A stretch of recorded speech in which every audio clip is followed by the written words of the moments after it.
Bagian 2. Kembalinya sang penunggu. Disclaimer.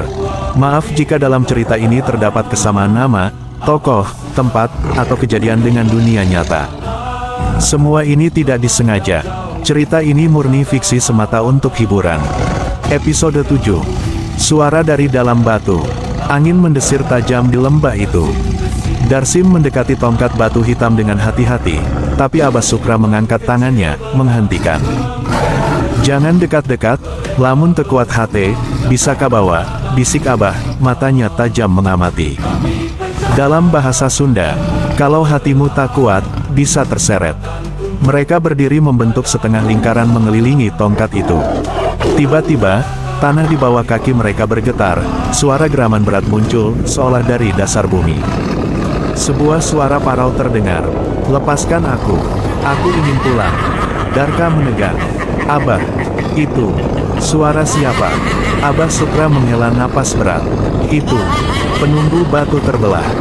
Dia dulu dikurung oleh leluhur kita. Diman memberanikan diri bertanya, suaranya gemetar.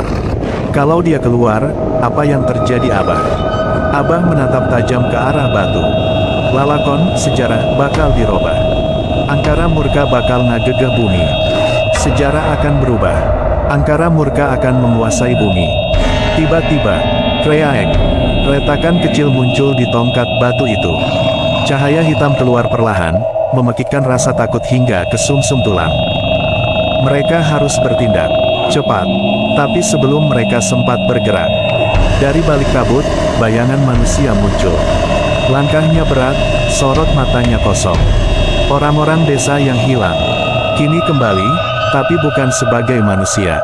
Mereka adalah bawahan pertama penunggu batu. Bentrokan tak terelakkan. Serangan orang-orang hilang.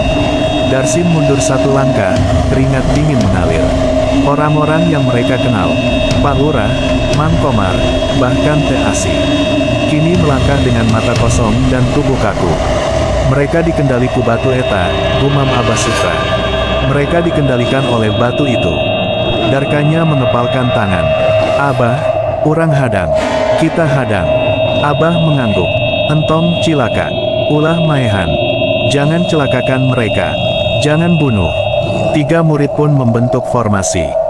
Darsim dengan gerakan gesitnya meninju udara di depan, menciptakan gelombang angin. Darka membentuk perisai energi tipis dari kedua tangannya. Diman melompat ke atas batu kecil, melempar batu-batu kecil ke arah kaki lawan, mencoba menghambat.